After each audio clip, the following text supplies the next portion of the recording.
मराठा आरक्षणासाठी आरपारच्या लढाईचं रणशिंग फुंकत जरांगे पाटील हे मुंबईच्या दिशेने येत आहेत। मात्र त्यांच्या आंदोलनाला अभूतपूर्व प्रतिसाद सुद्धा मिळतोय। राज्याच्या कानाकोपऱ्यातून लाखो मराठे मुंबईकडे कूच करतायत। परिणामी जरांगे पाटलांना मोर्चा आता हळूहळू पुढे सरकतोय। यामुळे जरांगे पाटलांना मुंबई गाठण्यासाठी तिसरा दिवस उजडण्याची शक्यता आहे।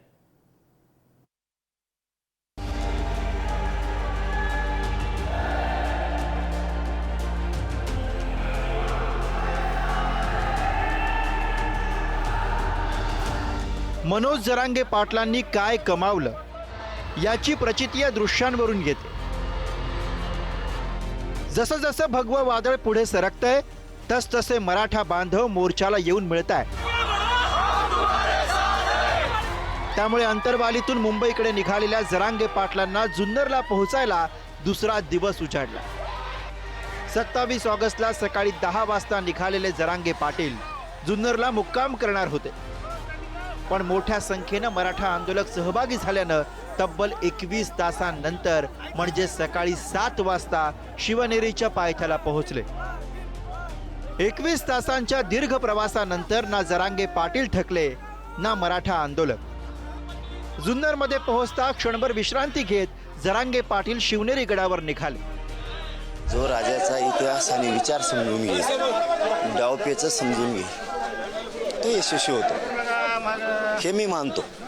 पवित्र शिवनेरी गडाचं दर्शन घेऊन कंपाळाला माती लावून गोर गरिबांना पिढ्याना पारचा आनंद सुख समाधान मिळावं, त्यांच्या पदरात ते आरक्षण पडावं, लेकरं अधिकारी होऊन सुखी समाधानाचं जीवन जगावं म्हणून कंपाळी माती लावून आझाद मैदानला उद्या सकाळी 10 वाजता मी आमरण उपोषणाला बसणार। शिवनेरी गडावर पोहोचल्यानंतर जरांगे पाटील छत्रपती शिवाजी महाराजांच्या जन्मस्थळी नतमस्तक झाले। किल्ले शिवनेरीची माती आपल्या कपाळाला लावत आरक्षणाच्या लढ्यासाठी ऊर्जा घेतली। यावेळी शिवनेरी गड छत्रपती शिवरायांच्या घोषणेनं दुमदुमून गेल्याचं बघायला मिळालं। कदाचित शिवनेरीवरचं हे आपलं शेवटचं दर्शन असेल असं विधान करत आरक्षणाच्या लढाईची दिशा स्पष्ट केली। मुंबईकडे जाणार आहे, माझं शेवटचं दर्शन होऊ शकतं, त्याचं काय सांगता येतं? वाटत नाही मुंबईला नाही, भावनिक नाही, समोरच्या व्यक्ती तशा आडमुठ्यात, समोरचे सरकार तसं मराठा विरोधी हिंदू विरोधी कारवाई करतात। त्यामुळे मी गोळ्या जडायला तयार आहे, पण हटायला मात्र तयार नाही। एक दिवस लांब अंमलबजावणी करून टाका, नाही तर आत्ताच करा ना। इथूनच गुलाब ट्रका भरतो आम्ही शिवनेरी किल्ल्यावरून। एक दिवसात उपोषण कसं करायचं?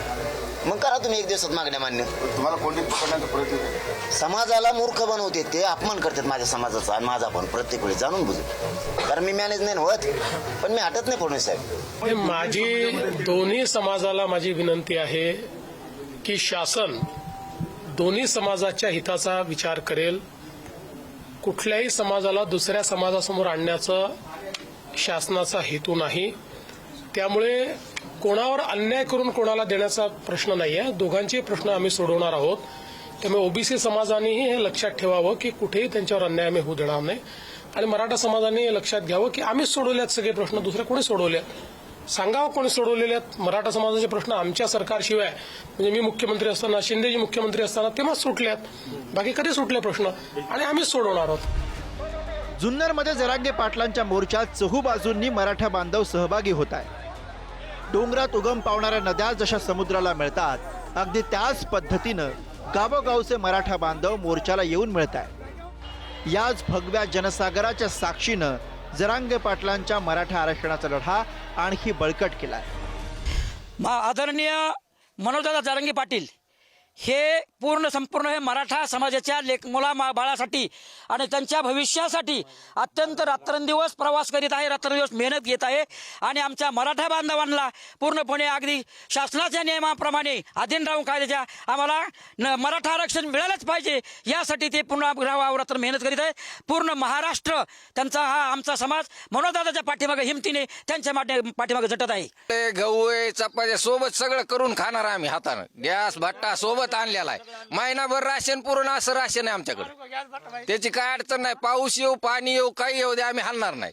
आम्हाला आरक्षण दिलं, आम्ही लगेच गावाकडे निघालो. इथं जरी आम्हाला माहित झालं आरक्षण दिलं, डिक्लेअर केलं आणि लेखी दिलंय, जरांगे पाटील म्हणले तुम्ही तुमचं निघा, तर आम्ही इथून निघायला तयार आहे. पण मुंबईला महिनाभर जरी बसावं लागलं तरी आम्ही मुंबईची तयारी करून आणि घरी सांगून बी आलोत. आम्हाला गोळ्या घातल्या मेलोत तरी हरकत नाहीत, पण आरक्षणासाठी मरणार. देवेंद्र फडणवीस साहेब यांना मी विनंती करेन या माध्यमातून की आपण या कुठेतरी भावनेचा, या समाजाचा विचार करावा आणि आरक्षणाचा मुद्दा हे निकाली लावून आमच्या अंगावरती गुलाल हा मराठ्यांच्या अंगावरती टाकावा, जो आमचा अधिकार आहे आणि तोच मागण्यासाठी आम्ही मुंबईला जातो. आज किती महिने झाले, आज उद्या कंप्लीट 2 वर्ष होतात आंदोलन चालू आहे. फक्त सरकार आमच्या सोबतच अन्याय काय करतं, म्हणजे हे असं आमचं बी म्हणणं आहे. पण ह्यावेळी असं नाही, आता आमचं हक्काचं आरक्षण आहे आणि आमच्याकडे नोंदींचा 58 लाख नोंदींचा आधार आहे, हे तुम्हाला माहिती आहे आणि मीडियासमोर येतात त्यांनी वेळोवेळी सांगितलेलं आहे आणि एवढा आधार खूप झाला 58 लाख नोंदींचा. म्हणून आम्ही त्या आधारावर ह्यावेळी आमचं म्हणजे आरक्षण जे आमच्या वाट्याचे घेतल्याशिवाय आम्ही मुंबईतून बिलकुलच येणार नाहीत. गेल्या 2 वर्षांपासून जरांगे पाटलांनी मराठा आरक्षणासाठी आपला लढा सुरू ठेवला. आपल्या मागण्यांवरनं तसूभरही ते मागे हटलेले नाहीत. आता अशा परिस्थितीत राज्य सरकारची कसोटी लागली, कारण जरांगे पाटलांच्या मोर्चाला मिळत असलेला प्रतिसाद बघता मुंबईत लाखो मराठा बांधव एकवटू शकतात हे नक्की. सचिन जिरेसह तुषार झरेकर, पुढारी न्यूज.